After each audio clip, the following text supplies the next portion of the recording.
What, we're going to try the voice? Yeah.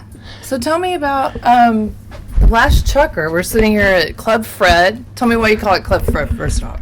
Well, because my name's Fred, and this is the downstairs of my house, and it's a pretty handy place to have parties. So it's Club Fred. I had someone else actually nicknamed it that, and it kind of stuck after that. And what happens if you have overnight guests that they don't want to drive all the way down to Dallas? Well, what do they get?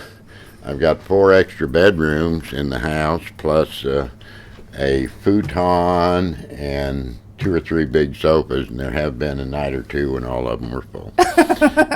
But what do people get for staying here? Oh, anyone who spends the night at Club Fred gets a Club Fred t-shirt, which are specially made, and it just more or less says Club Fred on the front. And then on the back it said, relax, enjoy, and have fun, which is what I want people to do when they're here. Yeah.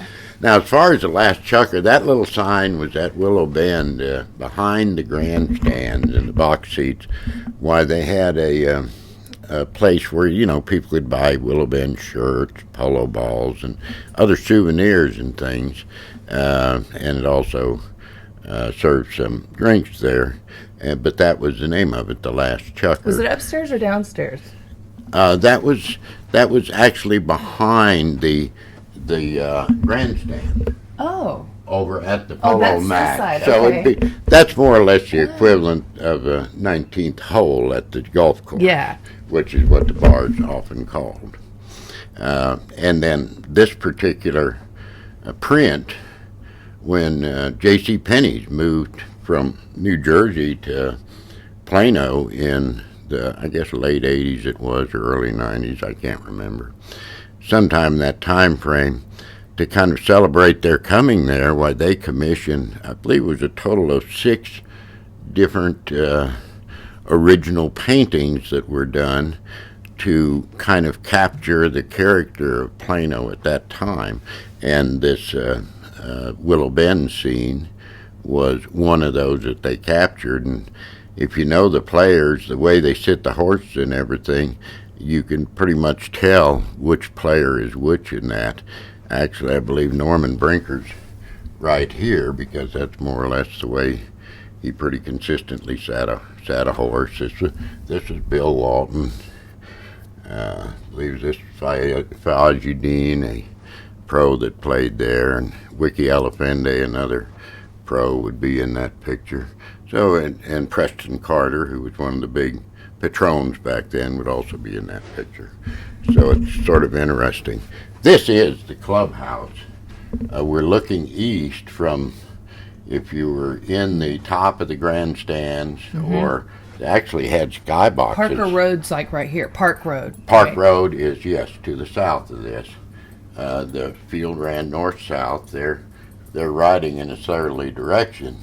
But the clubhouse at Willow Bend was an expansion of the original barn structure. It has the classic barn angles on the roof, but that had, bar, dining area, upstairs, more or less, banquet rooms.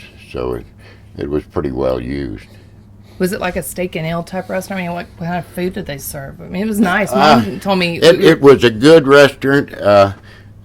Not probably in the quality level of a steak and ale, but a bit more variety on the menu. I mean, you get anything from chicken fried steak to chicken fried chicken to they'd have some seafood and everything. But it was a typical country club type setting. And what all tell me about how it got started. Was it 1973? 1973 was the first year of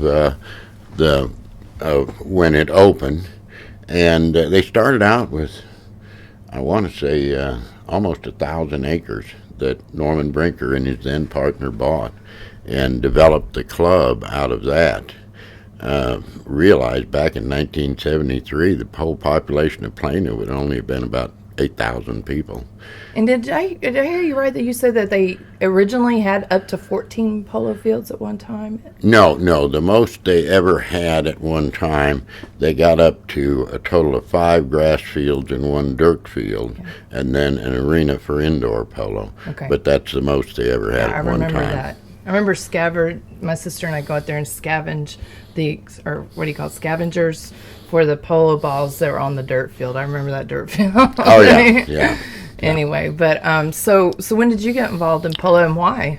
I moved from Oklahoma to Dallas in late 1981 because we moved our company headquarters there. The company had grown and we needed to travel a lot around the country, and it was a big reason to move to the Dallas area was because of Dallas-Fort Worth Airport. What did you do? You were an engineer? I was an engineer by background, but I was running a company which handled liquids for other people. But anyway, I got there too late for the 1981 polo season, but as my wife and I got settled in and looked around for something to belong to, really in 1981, liquor by the drink wasn't allowed in Plano, Texas. So if you're going to live in that area, you really needed to belong to a club. And I'm not a golfer, and of course if a club has golf, why, it pretty well rules the club. And reasonably close to where we first lived in Plano was Willow Bend Polo and Hunt Club, and Welcome Wagon gave out a free invitation for lunch over there. We went over and looked at it and thought, okay, it's got this polo, which we didn't really know what that was. It's got hunter jumper horses, dressage horses. It had tennis courts, and it had a fitness center, and also had racquetball courts in the fitness center, and it had a swimming pool for the summers, and it had this nice clubhouse and seemed to be nice people, so we decided to join it. And then in 1982, before the polo season started, we went over there to a new members dinner, and they gave a talk about polo, and it sounded so good that we bought box seats, which were in the permanent grandstands, very similar to box seats anywhere, and had them from then until the club ultimately closed.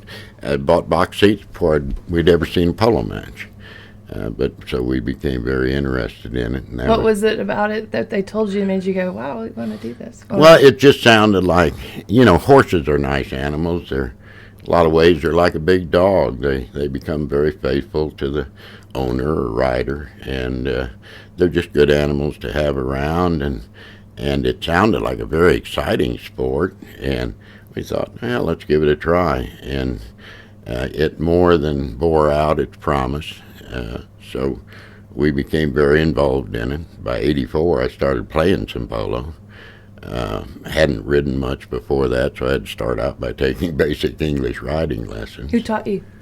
My instructor was a gal who was then in charge of the hunter jumper program at Willow Bend, named Mary Phelps. That's did you know my grandmother took lessons from her too? Yes.